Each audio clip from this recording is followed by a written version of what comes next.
Good morning from beautiful Alpharetta, Georgia. We're here to talk to you today about an interesting topic, a topic I call justice and collective guilt. How many of you believe you should be responsible for your own actions? That if you do a crime, you need to do the time. That people should be responsible for what they do or don't do. How many of you believe that? How many of you believe that if you belong to a group, you should be guilty of whatever that group is guilty of? How many? Because the disturbing trend I see is a trend towards collective guilt, and people seem to have more of a tolerance for having collective guilt. But I believe this is a very dangerous thing to have to do. We've seen some sort of examples of it recently in, let's take for instance, Haiti. There was a bad earthquake there, and somebody had made a statement about that. Well, you know, those people in Haiti, once upon a time, they made a deal with the devil to get the country free of France.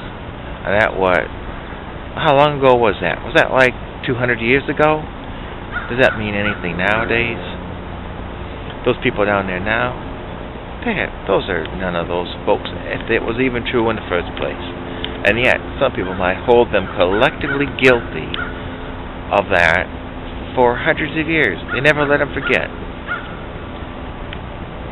Even in America, we had slaves once upon a time, but the slaves have been freed over 100 years ago.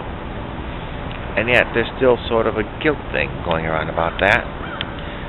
People who weren't even here, their families weren't even here at the time, are still being held kind of guilty about that.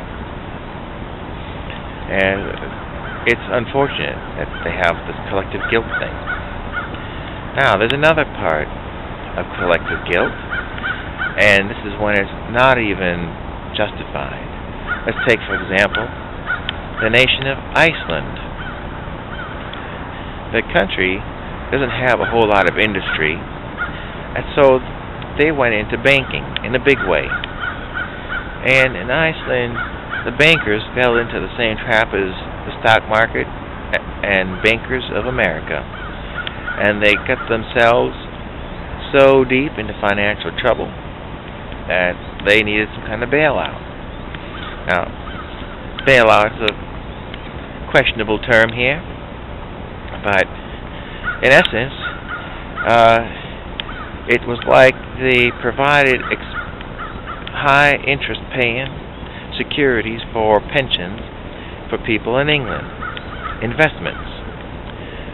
And with high interest comes high risk. But with the collapse of the financial system, those pensions and high risk investments kind of went belly up. But England don't like that, and they want to still be paid for this, even though the system's bankrupt. So they want to hold the whole of Iceland guilty for the sins of a small group of bankers. And these bankers who are guilty of this, actually they are living in England right now, and nobody's even after them. And yet England wants Iceland to pay the bill for this. And the Icelandic people, I hope they stand up and say, listen, we didn't make you buy these things. You bought them of your own. And you bought them from these bankers. Go after those bankers.